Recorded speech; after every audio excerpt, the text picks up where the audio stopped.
विधायक हमारी सरकार के माननीय मंत्री नितिन नवीन जी की बहुत शुभकामना देता हूं। यहां उपस्थित सारे कार्यकर्ता, सारे नेतागण को बहुत शुभकामनाएं देता हूं कि आज बांकीपुर विधानसभा क्षेत्र के कार्यालय का उद्घाटन हो रहा है। ये कार्यालय बहुत शुभ है क्योंकि जब मैं 19 में लोकसभा का चुनाव लड़ रहा था तब भी यही कार्यालय था मेरा। जब ये चुनाव लड़ रहे थे विधानसभा का 20 में या उसके पहले, तब भी इनका यही कार्यालय था। इस कार्यालय से विजय ही विजय होती है जब यहाँ चुनाव कार्यालय खुलता है। यहाँ भी बहुत प्रामाणिक विजय होगी। पूरे देश में और पूरे प्रदेश में भारत के सम्मानीय प्रधानमंत्री नरेंद्र मोदी जी को प्रधानमंत्री बनाने का एक बहुत जबरदस्त उत्साह है विकास के मुद्दे पर। और केंद्र सरकार और बिहार सरकार साथ मिलकर काम करे। नरेंद्र मोदी जी की बात पर बिहार के लोग विश्वास करते हैं कि बिहार के विकास के बिना देश का विकास नहीं होगा। यही हम लोग का एजेंडा है। अब इसको लेकर हम लोग और विश्वास से काम करेंगे। इतना मेरे कहना है। उन चीजों को रखने का काम कर रहा हूं। देश की जनता को, आम जनता को किस तरह से कांग्रेस पार्टी प्लान कर रही है। कांग्रेस कह रही है देश की जनता ने अपने बाल बच्चों के लिए जो कमाया है उसको भी उनसे छीन करके मुसलमानों में बांट देगी। ये हम लोग नहीं कह रहे हैं। हम तो सबका साथ, सबका विकास, हमारी नीति, हमारी पॉलिसी हर जाति, हर धर्म के लोगों के लिए ईमानदारी और निष्ठापूर्वक हम लोगों की गरीबी को निकालने के, गरीबी से बाहर निकालने के लिए हर काम कर रहे हैं। और ये कांग्रेस पार्टी कर रही है कि आप अपने बाल बच्चा के लिए कमाइए, हम उसको सिर्फ मुसलमानों में बांट देंगे। अरे हमारी पार्टी तो गरीबों के काम कर रही है। हमारी नीति तो गरीबों के लिए है। देश का एकमात्र ही व्यक्ति है, जाति है, धर्म है, मैं मानता हूं, वह है गरीब। और हमारे प्रधानमंत्री जी ने गरीब को आगे रख करके योजना बनाई। बहुत बारीकी से आप देखिए। यही याद करिए क्योंकि पूर्व प्रधानमंत्री मनमोहन सिंह ने कहा था कि देश के संसाधनों पर पहला हक मुसलमानों का होगा। अब गौर फरमाइए, उनके एजेंडे से पता चलता है, उनके मैनिफेस्टो से पता चलता है कि उसको जमीन पर उतारने की कोशिश कर रहे हैं। जिस तरह से याद होगा, बहुत दुनिया को याद है, मैं तो उस समय पार्लियामेंट का सदस्य भी था, बहुत बारीकी से उन चीजों को देखा हूं करीब से। राहुल गांधी ने, माननीय प्रधानमंत्री जी ने, मनमोहन सिंह ने एक ऑर्डिनेंस लाया कुछ लोगों को राहत देने के लिए, और कैबिनेट का निर्णय का विरोध किया। राहुल गांधी ने ऑर्डिनेंस को फाड़ दिया। उसी तरह से मनमोहन सिंह के उस बयान को लोगों ने कहा है सच्चाई है, दुनिया के सामने आया है। क्या कांग्रेस, राजद में अगर हिम्मत है तो पूर्व प्रधानमंत्री मनमोहन सिंह को जो बयान आया है उसको गलत बोलने का काम करे? हिम्मत आए सामने। फाड़ दिया था ना ऑर्डिनेंस की, काम क्या है गलत। मनमोहन सिंह के इस बयान का मैं उद्धृत कर रहा हूं, उसको बोले। जी की सभाओं को लेकर बिहार की जनता को कुछ बहुत फर्क नहीं पड़ने वाला। तेजस्वी यादव जी कहीं ना कहीं अपने सभाओं में ये बात तो रखने में सफल हो नहीं रहे हैं कि उन्होंने किया क्या है।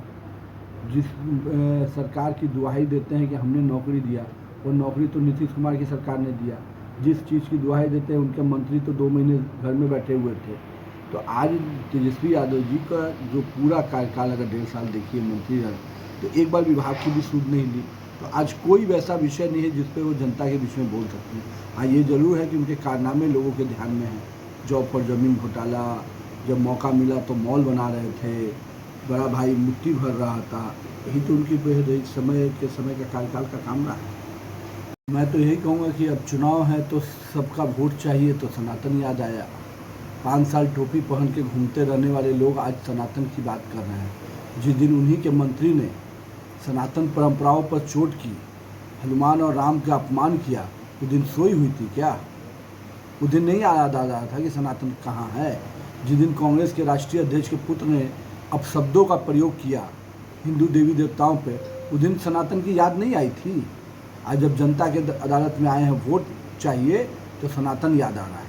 मीसा भारती जी, आप ही लोग जैसे लोगों के कारण हिंदू समाज को कहीं ना कहीं आप लोगों ने अपमानित करने का काम किया, और आप जैसे लोगों के कारण ही हर समय हिंदू समाज पर सवाल उठते रहे। इस बात है, जब राम मंदिर का जब विषय आया, पूरा लालू परिवार उसके विरोध में खड़ा रहा।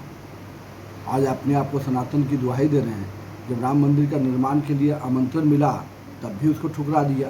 तो मेरा तो ये कहना है कि राम का नाम लेने में जो इतना गुरेज हो, तो सनातन से कहाँ से प्रेम होगा?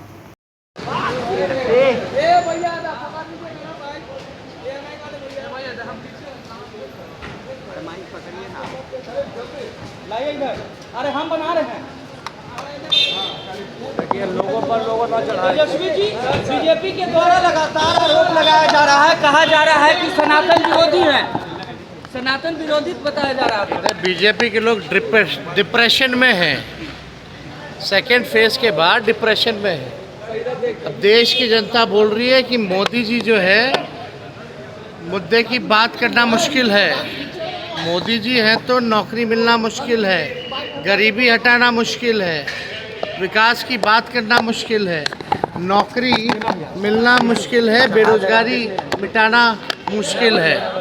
तो मोदी जी ने इतना झूठ बोला है कि अब देश की जनता जो है सह नहीं पा रही। और मोदी जी ने वो फिर से वही बात, पढ़ाई, दवाई, कमाई, सिंचाई, रोजगार, गरीबी, किसान, महंगाई, इन पे बात नहीं करेंगे। हिंदू मुसलमान के अलावा और कुछ बात करना आता है उनको? वो केवल समाज में जहर बोना, यही उनका काम है। अब देश की जनता पहचान चुकी है। 400 का नारा भूल ना गए मोदी जी। एक बार भी अब सेकेंड फेज होते तो 400 का नारा भूल गए। हमने पहले ही बोला था 400 फिल्म का, फर्स्ट फेज में ही जो फिल्म था वो सुपर फ्लॉप हो गया। सेकेंड फेज में तो पिक्चर में फिल्म चढ़ा ही नहीं। राहुल गांधी ने भी कहा है कि प्रधानमंत्री घबरा गए, कभी उनके सब डिप्रेशन में है पूरी भाजपा। चेहरा ऐसा नहीं करता है। चलिए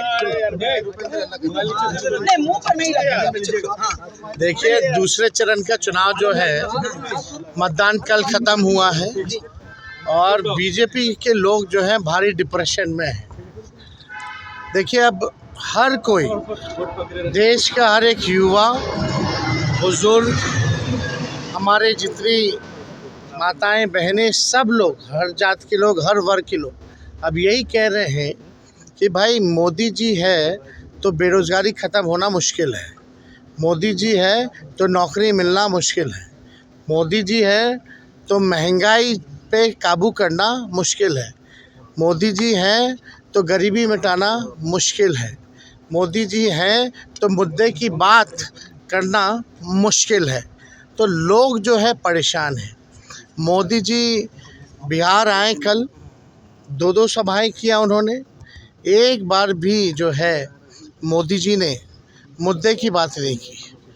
बिहार में 40 में से 39 सांसदों ने जिताया, कोई भी उपलब्धि बिहार के बारे में उन्होंने नहीं कहा कि 10 साल की उनकी क्या उपलब्धि है, ना ही आने वाले 5 साल का उन्होंने जिक्र किया कि क्या विजन है बिहार के लिए।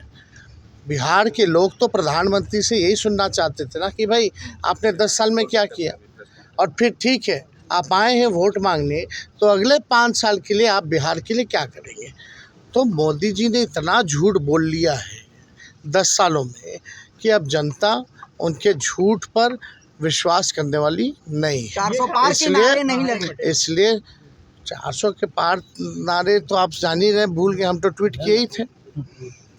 तो सब लोग जान रहे हैं कि भाई दूसरा चरण आते आते ये लोग 400 का जो पार का जो इनका नारा था, ये मोदी जी भूल गए। और हम पहली बार भी बोले थे पहले फेज़ में कि 400 का जो फिल्म है इनका पहले फेज़ में ही सुपर फ्लॉप हो गया, और दूसरे फेज़ में तो ये चढ़ा ही नहीं पर्दे पर। तो हम लोग पूरे लोग आश्वस्त हैं कि इस बार देश में इंडिया अलायंस की सरकार बनने जा रही है। आरजेडी ने एक ट्वीट किया है जिसमें टेलीग्राम का आरक्षण जो है आप लोग काट करके मुसलमानों को दे देंगे, एससी के साथ नहीं होगा। क्या चीज़? मोदी जी बोल रहे हैं कि ओबीसी का आरक्षण। मोदी जी तो मंगलसूत्र की बात कर रहे हैं, तो क्या बात कर रहे हो भाई? कभी हुआ है ऐसा? कोई छीना है और छीन करके किसी को दिया है? मोदी जी वही तो मुद्दे की बात नहीं ना कर रहे हैं। ये असल में वही बात पे आ गए ना, जिस बात का हम लोग लगातार बोलते थे। पढ़ाई, दवाई, कमाई, सिंचाई, कार्रवाई, सुनवाई पे नहीं बात करेंगे, शिक्षा चिकित्सा पे बात नहीं करेंगे, ये बेरोजगारी नौकरी पे बात नहीं करेंगे, महंगाई गरीबी पे बात नहीं करेंगे, ये हिंदू मुसलमान मंदिर मस्जिद की बात करेंगे, और कुछ नहीं।